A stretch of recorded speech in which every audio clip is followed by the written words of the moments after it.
Et aujourd'hui, nous allons continuer notre édition de la section des livres. Ce sont des recommandations, des livres dont vous n'avez peut-être jamais entendu parler auparavant. Il restait donc 2 sections vides dans notre modèle initial. Donc, la première que je vais remplacer est L'heure la plus sombre de Michael A. Je crois que c'est Piekzik et il a écrit une série en 2 volumes. C'est l'un des récits les plus précis et documentés de l'opération C que j'ai trouvé. Lorsque je consultais diverses sources pour mes vidéos sur l'opération C, j'ai trouvé de nombreux passages dans ces livres qui correspondaient directement aux documents d'archives de première main que j'avais récupérés à Kew.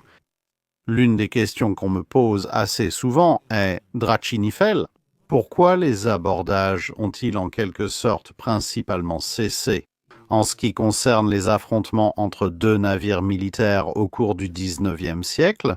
Et puis, évidemment, en entrant dans le XXe siècle, cela n'arrive presque plus du tout. Et en lien avec cela, pourquoi les abordages étaient-ils effectués à l'origine ? Eh bien, examinons la réponse à cette question dans le contexte des navires de guerre armés de canons, ou plus tard de navires de guerre armés de pièces d'artillerie.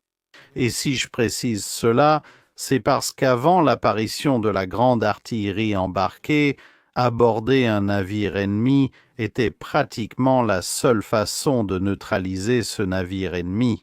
Certes, il existait quelques autres moyens de le faire. L'éperonnage, par exemple, était très courant dans l'Antiquité, et il y avait aussi des choses comme diverses catapultes. Et si vous combattiez la marine byzantine, le feu grégeois. Mais l'utilisation de presque tous ces systèmes d'armes était très situationnelle et donc très directe. La confrontation entre des marins armés, ou potentiellement ce que nous appellerions aujourd'hui des fusiliers marins, mais qui étaient très souvent simplement des troupes terrestres coincées à bord dans ce but, le combat au corps à corps était la principale façon de résoudre la plupart des combats navals. C'était aussi la manière de remporter la bataille. Cela avait quelques autres avantages.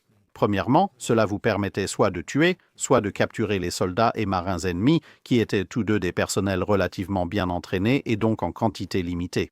Et deuxièmement, cela signifiait que si vous meniez l'abordage correctement, vous obteniez un navire gratuit. Ce qui avait un effet doublement négatif sur votre ennemi, parce qu'ils avaient perdu un navire, mais vous en aviez aussi gagné un. Donc, si vous entriez dans une bataille où, disons, vous aviez 10 trirèmes, l'ennemi avait 10 trirèmes, vous vous battiez et vous couliez leurs 10 trirèmes, vous avez maintenant un avantage de 10 navires sur l'ennemi. Inversement, si vous abordez et capturez ces 10 trirèmes, ils n'ont toujours aucune trirème, mais vous avez maintenant 20 trirèmes. L'ennemi ne peut donc pas juste en construire 10 pour vous égaler, il doit en fabriquer 20. Vous pourriez aussi en construire davantage, ce qui vous donnera, espérons-le, un avantage majeur à l'avenir. Maintenant, si nous avançons rapidement jusqu'à l'ère des navires armés de canons, donc pour le Royaume-Uni, on parle de la période Tudor, donc à partir des années 1500 à peu près, l'abordage reste un facteur majeur. Même lorsque les navires sont couverts de canons, la bataille de Lépante, par exemple, il y a pas mal de tirs provenant des canons et coulevrines de divers navires, mais il y a aussi énormément d'abordages. En fait, après les premiers tirs, l'action consiste surtout en abordage. Pendant la campagne de l'Armada espagnole, les navires anglais sont notoirement réticents à s'approcher trop près des navires espagnols, précisément parce qu'ils connaissent les navires espagnols. Étant plus grands et avec un équipage plus nombreux, en moyenne, ils vont avoir un avantage significatif lors d'un abordage. Et c'est cela qui les pousse à utiliser de plus en plus d'artillerie navale. Mais l'abordage ne disparaît pas lorsque les deux camps disposent de beaucoup d'artillerie et peuvent tirer à un rythme raisonnablement soutenu. On voit encore beaucoup de navires se mettre bord à bord et des combats au corps à corps s'ensuivent. Il faut se demander pourquoi cela continue, mais aussi comment les abordages fonctionnent-ils à l'époque classique de la marine à voile. Les 2 raisons majeures des abordages dans l'Antiquité, à savoir que vous obtenez un navire gratuit, donc c'est un atout pour vous, et vous retirez tout un équipage de marins et de soldats à l'ennemi, ce sont toujours des raisons parfaitement valables. Des marins expérimentés et formés sont une ressource très précieuse. Et à maintes reprises, on peut en fait retracer le cours des guerres navales à l'époque de la voile en constatant un changement radical dans leur destinée.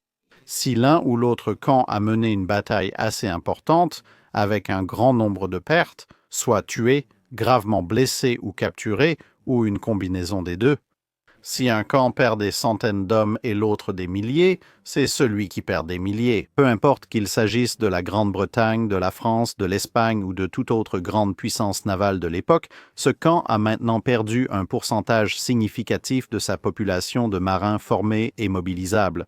Et cela signifie que même s'ils reconstruisent le reste de leur flotte, l'expérience nécessaire pour faire fonctionner et armer cette flotte a été gravement diminuée.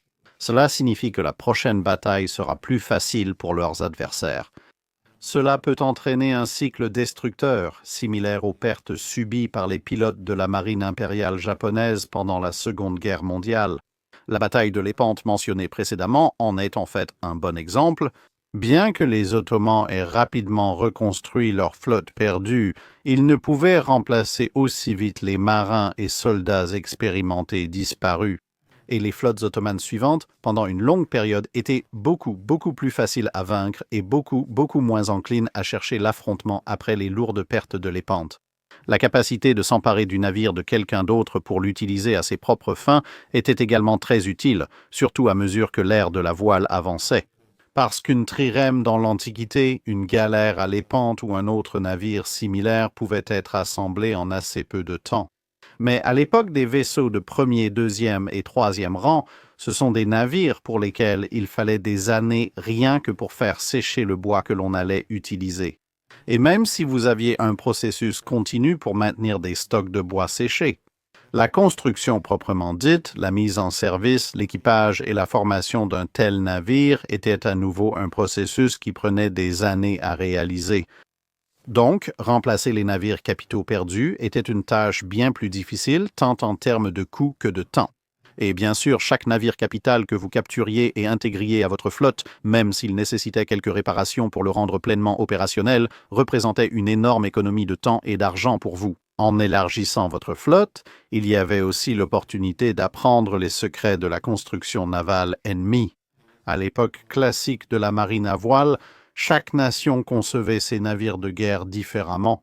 Certains étaient plus agiles, d'autres plus rapides, certains étaient plus résistants au combat, d'autres plus adaptés aux longs voyages en mer. Il pouvait même y avoir des armes secrètes, comme la caronade présente sur certains navires. Et ce ne sont que des facteurs généraux pour capturer des navires de guerre. Un navire ennemi quittant le port sera sans doute chargé de provisions. Et si vous avez été en mission de blocus ou en poste ailleurs pendant des mois ou des années, pouvoir simplement refaire le plein de nourriture, d'eau et d'alcool pourrait être un énorme avantage. Certains navires de guerre servaient à transporter des provisions ou des trésors précieux. Les Espagnols commenceraient à utiliser leurs navires de guerre pour transporter or, bijoux et autres biens de leur possession. En Amérique du Sud, on trouvait aussi souvent des navires de guerre rapides transportant de grandes quantités de devises dures à travers le monde pour payer diverses choses dont la nation d'origine avait besoin, y compris la solde de certains marins. Il pouvait aussi y avoir à bord des prisonniers précieux et le navire être en mission très spécifique, diplomatique ou autre. Et capturer ce navire pouvait retarder considérablement les efforts de l'ennemi. Lors des longs conflits des XVIIe et XVIIIe siècles, le renseignement était aussi un atout précieux. Parce que les personnes à bord du navire ou les documents présents à bord pouvaient révéler des informations telles que les routes empruntées par les convois ennemis, les horaires de navigation de différentes formations ennemies et d'autres choses de ce genre. Cela donnerait à votre marine un avantage pour éviter une flotte ennemie, engager le combat ou cibler et détruire la marine marchande ennemie. Et rien de tout cela ne serait possible si vous faisiez exploser un navire ennemi, si vous y mettiez le feu, ou si vous y faisiez suffisamment de trous pour qu'il coule réellement. L'autre chose, c'est que les navires de guerre en bois sont en réalité assez difficiles à couler parce que, le bois est naturellement flottant. Bien sûr, les navires étaient alourdis par leurs canons, leurs provisions, leurs lestes, et ainsi de suite, donc les navires de guerre en bois, si vous y faisiez suffisamment de trous, finiraient par couler. Mais c'était un processus très long dans la plupart des cas, et bien sûr, pendant la majeure partie de l'époque de la voile, la majorité des navires utilisaient des boulets pleins non explosifs, et donc vous faites littéralement de petits trous dans des navires relativement grands. Vous espérez qu'il y en aura assez pour dépasser les réparations des charpentiers et couler le navire. Nous avons donc établi quelques raisons générales et peut-être plus spécifiques pour lesquelles vous pourriez vouloir capturer un navire ennemi. Comment faites-vous exactement pour réussir cela? La première chose, c'est que vous avez besoin d'un certain avantage de manœuvrabilité sur votre adversaire. En général, cela implique à la fois la vitesse et l'agilité, parce qu'évidemment, si votre ennemi est plus rapide que vous et qu'ils ne veulent pas être abordés, ils vont simplement s'éloigner de vous à la voile. S'ils sont plus agiles, chaque fois que vous tentez de les aborder, ils peuvent tourner et faire échouer votre tentative. Vous ne pouvez pas répéter cette action trop souvent, parce que bien sûr, plus vous vous rapprochez de votre adversaire, plus vous êtes à portée de ses canons. Maintenant, cela s'applique aussi dans l'autre sens, mais à moins que votre capitaine ne soit particulièrement habile à manœuvrer, cela signifie généralement que vous allez vous rapprocher au moins un peu, face à un ennemi qui peut relativement facilement présenter son flanc. Donc, vous devez être capable de réduire cette distance finale assez rapidement pour ne pas être criblé à plusieurs reprises de mitraille et perdre une grande partie de votre équipage. Mais comme beaucoup de navires ont une vitesse et une maniabilité similaires entre égaux, cela reste équivalent. Et vous ne voulez pas non plus subir trop de pertes à cause des tirs à bout portant en approchant. Si vous aviez l'intention d'aborder un ennemi, il y aurait d'abord un échange prolongé de tirs, et cela viserait à la fois des cibles plus générales, comme essayer d'abattre les mâts, le gréement et les voiles de l'ennemi, ou au moins les endommager pour réduire leur vitesse et leur agilité. Avec de la chance ou un artilleur précis, vous pouviez viser le gouvernail du navire. Et bien sûr, l'autre facteur est l'équipage du navire, car ils vont vous résister, et au final, ce sont eux qui font fonctionner le navire. Donc, en tuant ou blessant assez d'hommes, l'agilité et la vitesse du navire baisseront quand même. Et cela, si vous y parvenez, pourrait être la meilleure voie à suivre, parce que bien sûr, tous les dégâts que vous infligez au navire que vous essayez d'aborder, si vous réussissez à le capturer, sont des dégâts qui vont nuire à votre capacité à faire fonctionner le navire, même si c'est juste pour l'amener à votre propre port d'attache immédiatement après. Idéalement, vous souhaitez capturer le navire le plus intact possible, ce qui implique souvent un équipage moins indemne. Supposons qu'il existe une méthode. Vous avez ralenti et affaibli l'agilité de votre adversaire, vous permettant de vous approcher en toute sécurité. Pour commencer votre véritable action d'abordage, quels sont les facteurs à prendre en compte maintenant? Eh bien, tout d'abord, quel type de navire êtes-vous, vous et votre adversaire? Parce que la taille compte vraiment lorsqu'il s'agit d'une action d'abordage. Si un navire est nettement plus grand que son adversaire, cela lui confère certains avantages. Premièrement, quelqu'un qui aborde depuis un navire plus petit devra grimper le long des flancs du navire ennemi. La défense devient bien plus facile, presque comme combattre depuis un château en bois. À l'inverse, les assaillants ont une tâche bien plus difficile, sauf si l'assaillant est le plus grand navire. Ils ont un avantage en hauteur qui leur permet de lancer des objets et de tirer sur l'équipage défenseur avant de descendre pour mener leur abordage. Donc cela leur donnerait un atout. Un autre point à considérer, si le navire ennemi est bien plus haut, il pourrait avoir un pont de canon en plus. Un vaisseau de 3e rang abordant un 1er rang, ou un 5e ou 6e rang abordant un 3e rang, etc. Dans ce cas, vous pourriez bien être en train d'aborder ou de vous tenir juste en face de la rangée supérieure de canons du navire ennemi, qui alors tirera sûrement à la mitraille pour balayer les ponts. Inversement, encore une fois, si vous êtes l'attaquant, vous pouvez balayer les ponts de l'équipage ennemi juste avant de lancer votre attaque. Et, naturellement, la plupart du temps, entre navires de guerre, le plus grand navire aura le plus d'équipage, ce qui signifie plus d'hommes sur un pont plus grand. En tant qu'attaquant, vous pouvez désormais lancer plus d'hommes contre eux qu'ils ne peuvent en lancer contre nous. Par conséquent, cela compense en partie l'avantage du défenseur, et pour le défenseur, si vous avez plus d'hommes et que le groupe d'attaque ennemi est relativement petit, vous avez de fortes chances de les repousser. Et il y a un facteur supplémentaire qui entre en jeu ici, qui est, bien sûr, si vous êtes l'attaquant, à moins que vous ne parliez de circonstances vraiment très exceptionnelles, vous ne pouvez pas engager tout votre équipage, ou même une grande partie de votre équipage, dans l'abordage. Vous aurez sûrement encore besoin d'hommes au canon, même si vous en retirez. Il faut toujours quelqu'un pour commander le navire et des hommes pour manœuvrer les voiles, etc. En bas au gouvernail, si la roue est détruite ou si vous perdez votre timonier, il vous faut aussi une équipe de défense. Parce qu'il y a eu des occasions dans l'histoire où une équipe d'abordage est partie, mais ils ont laissé leur propre navire avec si peu d'hommes qu'une équipe de contre-abordage ennemie a pu s'emparer du navire attaquant. En tant que défenseur, toute personne à proximité peut et va défendre le navire. En supposant que les deux groupes aient des effectifs similaires, l'attaquant aura toujours une équipe plus petite. C'est pourquoi préparer le terrain, comme on le dit en infanterie, est crucial. Cela consiste à réduire le nombre d'ennemis avant d'attaquer. Maintenant, avec toutes ces réserves, comment passe-t-on réellement d'un navire à un autre, en supposant que vous n'ayez pas à escalader les flancs semblables à une montagne d'un vaisseau de premier rang? Eh bien, oubliez Pirates des Caraïbes et la plupart de ces autres films. Les gens ne vont pas se balancer sur des cordes tout le long du navire, pour commencer. D'où pendent ces cordes? Et même si vous en aviez quelques-unes suspendues aux extrémités de vos vergues, d'abord, il faudrait être assez haut pour ne pas simplement s'écraser au bas de votre balancement, directement contre le flanc du navire ennemi, lorsque vous passez le point médian et commencez à remonter, ou peut-être un peu avant cela. De plus, lorsque vous atteignez l'autre extrémité de votre balancement, vous serez à la même hauteur au-dessus du pont ennemi que celle atteinte au-dessus du vôtre. Et bon, commencer un combat avec une chute de 3 mètres n'est probablement pas la meilleure chose au monde.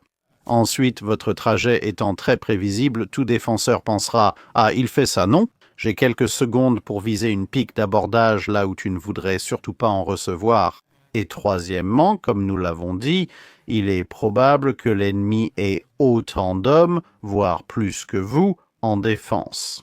À ce moment-là, arriver seul ou en petit groupe, c'est juste une façon facile de se faire tailler en pièces. Et pour être honnête, même si vous avez réussi à réduire l'équipage ennemi à moins que le vôtre, une ou deux personnes peuvent toujours être assez facilement submergées en nombre. Autre souci, le franc-bord rentrant des navires. Donc, en supposant que vous soyez à peu près au même niveau de pont, il y aura quand même un écart raisonnable entre votre pont et celui de l'ennemi. Le point le plus large de votre navire est situé plus bas au niveau des ponts d'artillerie. Il faut donc trouver comment franchir cet écart maintenant. Cela peut se faire de différentes façons. Planche, sauter. Si l'écart n'est pas trop grand, vous pouvez aussi traverser en utilisant des parties de votre propre gréement et de vos mâts, les beauprés étant assez populaires pour ce genre de choses. Parce que, bien sûr, vous n'allez pas forcément arriver parfaitement bord à bord, et il peut y avoir des morceaux de bois tombés des deux côtés, du gréement qui s'effondre sur le pont, ce qui peut aussi servir à traverser facilement. Donc, votre équipe d'abordage serait normalement assez concentrée, vous identifieriez un point où vous voulez monter à bord du navire ennemi, et tout le monde s'y précipiterait. Cela permet à votre équipe d'abordage de rester organisée et unie, ce qui A maintient la cohésion, B permet une défense mutuelle et C oblige l'ennemi à se défendre partout. Car, en théorie, vous pourriez embarquer partout où les deux navires sont reliés. Alors que si vous pouvez choisir exactement où vous allez traverser, alors évidemment vous pouvez obtenir une supériorité locale, au moins un instant suffisant pour faire passer votre équipe d'abordage. Ceci est crucial dans plusieurs exercices de Historical European Martial Arts que j'ai fait où nous avons simulé des actions d'abordage. Si vous avez à peu près le même nombre de membres d'équipage de chaque côté, ou même un léger désavantage pour le défenseur, il est en fait presque ridiculement facile d'encercler et de vaincre un groupe d'abordage quand vous savez d'où ils viennent. Les défenseurs peuvent simplement former un cercle avec des pics ou des mousquets à baïonnettes. En plus, bien sûr, de quelques armes à feu, et votre groupe d'abordage commence à passer et vous êtes défait 1 à 1. 3 ou 4 personnes passent et se font attaquer par 15 ou 20 autres. Il pourrait éliminer un des défenseurs, mais ensuite vos 5 suivants qui traversent pourraient en éliminer un autre. Mais eux aussi se font éliminer, et ainsi de suite. Et la seule façon de vraiment surmonter ce genre d'effet d'encerclement ou d'entonnoir, c'est soit de foncer en masse et d'accepter d'énormes pertes. Et même dans ce cas, vous n'avez brisé que ce premier cercle défensif, où, comme je l'ai dit, il faut aller ailleurs, ou anéantir ce groupe défensif concentré avec, je ne sais pas, un canon de 12 livres chargé à mitraille ou similaire. Supposons que vous ayez fait monter une équipe d'abordage sur le pont ennemi et que l'adversaire soit désorganisé ou réduit en nombre, assez pour que vous dominiez le corps à corps. Et cela peut être quelque chose qui va dans un sens puis dans l'autre, car vous allez avoir des hommes dans les unes de combat sur les deux navires. Donc ils pourraient lancer des grenades, tirer un mousquet, toutes sortes de choses. Mais au final, en raison du faible taux de tir de ces armes, ils peuvent gêner. Mais lors d'un abordage vraiment féroce, ils ne peuvent pas, à eux seuls, vraiment changer le cours des choses. Mais sur les ponts supérieurs du navire, où vous vous battez à l'air libre, l'ennemi peut potentiellement appeler des renforts depuis les ponts inférieurs des canons s'il a suffisamment de temps. Donc, il y a quelques points clés que vous voulez essayer de prendre en main et ceux que vous attaquez en premier seront en grande partie déterminés par l'endroit où vous êtes monté à bord du navire. Donc, la barre du navire est un point très important à prendre parce que, bien sûr, c'est là que se trouve le timonier, c'est de là que le navire est dirigé. Lors d'un abordage, si une bordée monte sur un navire ennemi encore sous contrôle, celui-ci pourrait s'écarter brusquement. Cela signifie que votre groupe d'abordage est isolé et peut être vaincu par les défenseurs, sans espoir de renfort. Prenez la barre du navire si possible. Bien sûr, vous pouvez toujours diriger le navire depuis des positions plus basses à l'intérieur du vaisseau. Cependant, pour ce faire, vous avez besoin d'ordres, et les ordres viennent des officiers, et les officiers sont principalement en haut. Prendre le contrôle de la barre devrait temporairement empêcher le navire de manœuvrer. Ensuite, en prévision de renfort, vous cherchez à contrôler un maximum d'écoutilles. Les écoutilles encore tenues par les défenseurs leur apportent des renforts, mais les écoutilles qui sont sous votre contrôle coupent essentiellement l'arrivée des renforts. Parce que tout le monde comprend à peu près que si vous essayez de grimper à une échelle, vous devez lever les yeux pour voir où vous allez. Et s'il y a quelques personnes en haut de cette échelle avec des pics, des épées, des haches, des mousquets, des pistolets, peu importe, vous ne monterez pas cette échelle. Et ça n'a même pas vraiment d'importance si vous vous précipitez là-haut, parce que c'est un point d'étranglement étroit, il est très facile à contrôler. Et toute personne tuée ou blessée lors de la première ruée va bloquer le passage pour tous les autres. Et la dernière des trois choses principales à prendre en main, c'est le gaillard arrière ou le pont de dunette, parce que c'est là que flotte le pavillon principal du navire, ou le drapeau, selon comment vous voulez l'appeler, en gros, les couleurs du navire. Et la tradition à cette époque, c'est que si vous abaissez vos couleurs, c'est-à-dire vos couleurs sont amenées, vous vous êtes rendu, voilà. Typiquement, c'est aussi là où les officiers ne sont pas forcément sur le gaillard arrière ou le pont arrière, mais ils sont généralement logés en dessous. Et donc, ils peuvent se trouver dans la zone générale. Maintenant, vous pouvez faire cela soit de manière sournoise, soit de manière honorable. La manière honorable consiste à coincer les officiers du navire, essentiellement à l'arrière de leur propre navire. Ils n'ont nulle part où aller, et vous exigez leur reddition, sinon ils mourront. En général, à ce moment-là, ils se rendent, à moins qu'il n'y ait un très grand groupe de leurs amis arrivant d'un peu plus loin sur le navire, et ensuite, ils baisseront leur pavillon, et évidemment, le pavillon est visible à peu près partout sur le pont supérieur. Donc, quand les hommes voient le pavillon abaissé, et, espérons-le, des gens crier qu'il y a eu une reddition, ils cesseront le combat. Parfait. La méthode sournoise consistait parfois à prendre simplement le contrôle du gaillard arrière ou du pont de dunette, selon le navire, et peu importe que des officiers ennemis soient présents ou non, vous abaissez vous-même le pavillon ennemi.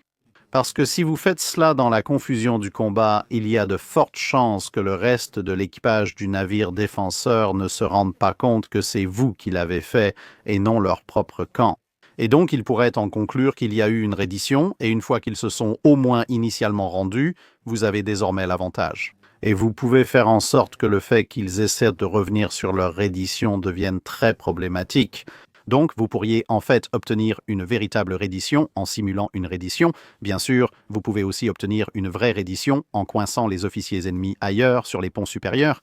Cependant, cela peut être plus difficile à gérer car il faut d'abord les trouver et les coincer. Il est beaucoup plus difficile de communiquer au reste de l'équipage ennemi qu'ils se sont rendus simplement en criant. Maintenant, la proue et la poupe sont des points de repère naturels. Vous pouvez vous y barricader et ainsi de suite, et l'ennemi pourrait très bien s'y replier. C'est souvent là que se jouent les derniers retranchements ou que l'ennemi est acculé. L'abordage pourrait aboutir à une reddition négociée plutôt qu'à tuer tout le monde sur le pont supérieur. Mais l'objectif principal était de prendre les ponts supérieurs au lieu de descendre se battre sur ceux des canons. Là où il y aura encore plus de membres d'équipage et où vous serez certainement en infériorité numérique, c'est simplement que vous n'avez pas besoin d'aller ailleurs que sur les ponts supérieurs. Parce que sur un navire de l'époque de la voile, les moyens de commandement, que ce soit les officiers ou la barre, le principal moyen de diriger, ainsi que les moyens de propulsion, les voiles, les mâts, le gréement, etc. Ils sont tous au pont supérieur ou plus haut, donc une fois le pont supérieur contrôlé, le navire est à vous. Oui, l'équipage d'artillerie pourrait en théorie continuer à tirer, mais vous pouvez simplement manœuvrer le navire de façon à ce qu'ils ne puissent pas pointer leurs canons sur votre navire. Et comme vous avez l'avantage de la hauteur, si l'équipage en bas résiste, vous disposez de nombreuses options auxquelles ils ne peuvent répondre, comme jeter des grenades dans les écoutilles. Ou, dans un ou deux cas, des gens démontaient simplement divers canons du pont supérieur chargés de projectiles antipersonnels et les pointaient vers les écoutilles. L'équipage sous le pont ne peut pas faire grand-chose. Et avec le code d'honneur de l'époque, puisque la plupart des officiers sont sur le pont et que vous les avez probablement capturés à ce stade, si les couleurs baissent, les officiers annoncent une reddition. En réalité, l'équipage sous les ponts d'artillerie n'a plus aucun espoir de poursuivre le combat. Ils vont se rendre maintenant, bien sûr, ils sont toujours, comme je l'ai dit, largement plus nombreux que vous. Vous voudrez sûrement les garder là-dessous jusqu'à l'arrivée d'un équipage de prise, puis probablement les y laisser enfermer. Mais essentiellement, vous avez capturé les moyens de commandement et les moyens de propulsion, et c'est cela qui vous donne le contrôle du navire. Suivent l'air, de la vapeur et du fer, puis celle de la vapeur et de l'acier. Tout change dans cette équation car dès que vous avez la propulsion à vapeur, les moyens de propulsion se trouvent désormais en partie au-dessus. Pendant la fin du XIXe siècle, la vapeur et la voile coexistaient, mais la propulsion vapeur a ensuite pris le dessus. La seule forme de propulsion se trouve sous le pont, et non seulement elle est sous le pont, mais elle est bien en dessous du pont. Cela signifie que pour contrôler la propulsion, vous devrez traverser tout le navire jusqu'en bas. Comme indiqué, vous n'y arriverez pas, même à l'époque de la marine à voile, car vous seriez trop en infériorité numérique. L'ennemi peut ériger de nombreuses barricades et renforcer les défenses. À l'ère du fer et de l'acier, on peut alors installer des cloisons en acier, des cloisons blindées, des trappes de pont, etc. Et franchement, rien de ce que vous allez transporter en tant qu'équipe d'abordage ne pourra facilement, voire même du tout, pénétrer cela. L'ennemi peut alors juste se retrancher et dire « D'accord, vous avez le pont supérieur, et alors ?» Nous pouvons toujours diriger le navire et nous avons toujours le contrôle des ponts d'artillerie, nous pouvons toujours tirer et nous avons un système de direction auxiliaire, donc nous pouvons toujours manœuvrer. Notre seul moyen de savoir où nous allons est que des gens passent la tête par les sabords. Et ça ne fait qu'empirer à mesure qu'on avance et que les navires deviennent de plus en plus grands. Lors de la Première ou Seconde Guerre mondiale, tenter d'aborder et capturer un cuirassé était risqué. Il faudrait descendre 3-4 ponts ou plus pour atteindre les moteurs. Protégés par des cloisons en acier et de nombreuses défenses, vous seriez sans doute resté au pont supérieur. Quelqu'un vient de verrouiller les portes des cloisons étanches, c'est tout. À ce moment-là, les canons peuvent encore tirer car les tourelles ont leurs portes et trappes fermées. Les barbettes plongent profondément dans le navire, leur permettant de tirer même si le pont supérieur est touché. Il est possible que, lors d'une rare action d'abordage durant la Première Guerre mondiale, les cuirassés aient utilisé leurs canons principaux pour se défendre, non pas en tirant directement sur vous, mais en utilisant simplement le souffle d'un canon de 12, 14 ou 15 pouces pour aplatir tous ceux à proximité. Et en ce qui concerne les moyens de commandement, eh bien d'accord, si vous parlez d'un cuirassé comme le Gloire Warrior ou le New Ironsides, quelque chose des années 1860 bien sûr. À ce stade, le capitaine et les officiers sont toujours sur les ponts supérieurs, donc vous pourriez les capturer en théorie, mais si quelqu'un est déjà monté à bord du Her Majesty's Ship Warrior, vous le saurez. Même là, une petite tourelle blindée permet aux officiers de se replier facilement. Et bien sûr, vous pourriez prendre ça, mais cela va vous coûter énormément de le faire. Quand les navires possèdent de vraies superstructures de passerelles, neutraliser les moyens de commandement devient encore plus difficile pour un groupe d'abordage. Ils font face au même problème que pour neutraliser la propulsion, mais doivent monter au lieu de descendre. En gros, si quelqu'un ferme la porte maintenant, qu'est-ce que tu vas faire ? Donc, les objectifs fondamentaux d'une action d'abordage à l'époque de la voile ne sont tout simplement plus vraiment réalisables une fois que l'on entre dans l'ère du fer, sans même parler de l'ère de l'acier. Un autre facteur à prendre en compte, c'est qu'à l'époque de la voile, si vous diminuez quelque peu la puissance de feu de l'ennemi en neutralisant les servants de canon, les canons eux-mêmes, et ainsi de suite. Vous pouvez encaisser une certaine quantité de dégâts en vous approchant à courte portée avec vos ponts de canon probablement beaucoup plus intacts également. Parce que, boulet plein, coque sans bois. Il est très peu probable que quelqu'un détruise votre navire en une seule bordée. Si vous manœuvrez prudemment et neutralisez leurs canonniers, cela suffit. Alors qu'à l'ère du fer et de l'acier, si vous vous approchez d'un ennemi qui est même partiellement capable de résister, il pourrait tirer un obus de gros calibre directement sur vous et potentiellement vous détruire en un seul coup s'il touche vos soutes à munitions ou du moins infliger d'énormes dégâts. À ce moment-là, la seule façon de vous approcher pour l'abordage, c'est si vous avez absolument neutralisé à peu près tous les canons présents sur le navire ennemi. À ce stade, vous avez sûrement déjà causé assez de dégâts pour que le navire coule vite, rendant l'abordage inutile. B. Il doit être en feu et vous ne voulez vraiment pas vous en mêler. Et C. Si un navire ennemi a vraiment été autant endommagé et que, d'une manière ou d'une autre, il n'est miraculeusement pas sur le point de couler immédiatement. Vous pouvez probablement simplement exiger leur reddition directement et l'obtenir sans avoir besoin d'un abordage, ce qui arrive en réalité. En dehors des conséquences de la bataille de Tsushima et des objectifs, l'autre gros problème est comment pourriez-vous même monter à bord en premier lieu? Parce que, eh bien, vous n'avez plus de voile à viser pour neutraliser la propulsion ennemie, et si vous parvenez à mettre hors service les moteurs ennemis en frappant à la ligne de flottaison ou en dessous, encore une fois, vous avez probablement infligé des dégâts suffisamment graves à l'ennemi à ce stade pour qu'il se rende sans même qu'il soit nécessaire d'envoyer une équipe d'abordage. Ou couler assez rapidement grâce au volume extrêmement grand et ouvert qui compose les salles des machines des navires de guerre en fer puis en acier des périodes ultérieures. Et bien sûr, tant que la propulsion fonctionne d'une manière ou d'une autre, ils peuvent simplement s'éloigner de vous si jamais vous essayez de vous approcher pour aborder. Aborder avec des embarcations est impossible, car sauf si le navire est hors d'état, il peut les distancer et tirer dessus. Et cela signifie qu'à l'arrivée du XXe siècle, les actions d'abordage sont essentiellement limitées à de très petites embarcations. Là où la plupart des problèmes évoqués ci-dessus ne s'appliquent pas ou peuvent être aisément contournés. Donc des Schnellbooter MGB, MTB, vedettes, patrouilleurs, torpilleurs, etc.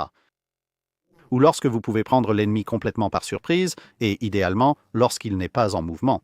Un certain nombre d'actions dans différents ports ont eu lieu ainsi, même pendant la Seconde Guerre mondiale, ou dans des cas vraiment rares.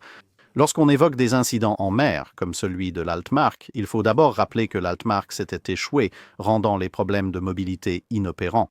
L'Altmark était aussi un navire auxiliaire, donc il avait essentiellement un équipage de navires marchands, donc un équipage très réduit et pas particulièrement bien équipé pour résister à un abordage au corps à corps. Alors que le Her Majesty's Ship Cossack était un navire de guerre avec beaucoup de marins très motivés et lourdement armés.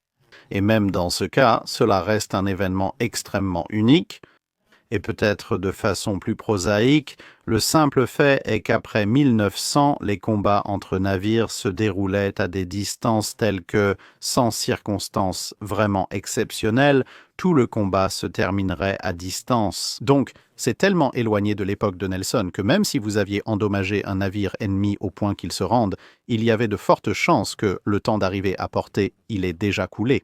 Ou s'il flottait encore, ils se sont rendus. Pourquoi donc s'embêter avec autre chose qu'une équipe d'abordage cérémonielle? Donc j'espère que cela explique certaines des raisons pour lesquelles l'abordage était pratiqué à l'origine, ce qui le rendait particulièrement viable à l'époque de la voile, et pourquoi la plupart de ces raisons ont disparu. Ainsi, la plupart des actions d'abordage ont disparu. Une fois arrivé à la fin du XIXe siècle avec l'ère de la vapeur et du fer, puis au début du XXe siècle avec l'ère de la vapeur et de l'acier. Comme toujours, laissez vos questions dans les commentaires ci-dessous si vous souhaitez des éclaircissements et merci beaucoup de m'avoir écouté.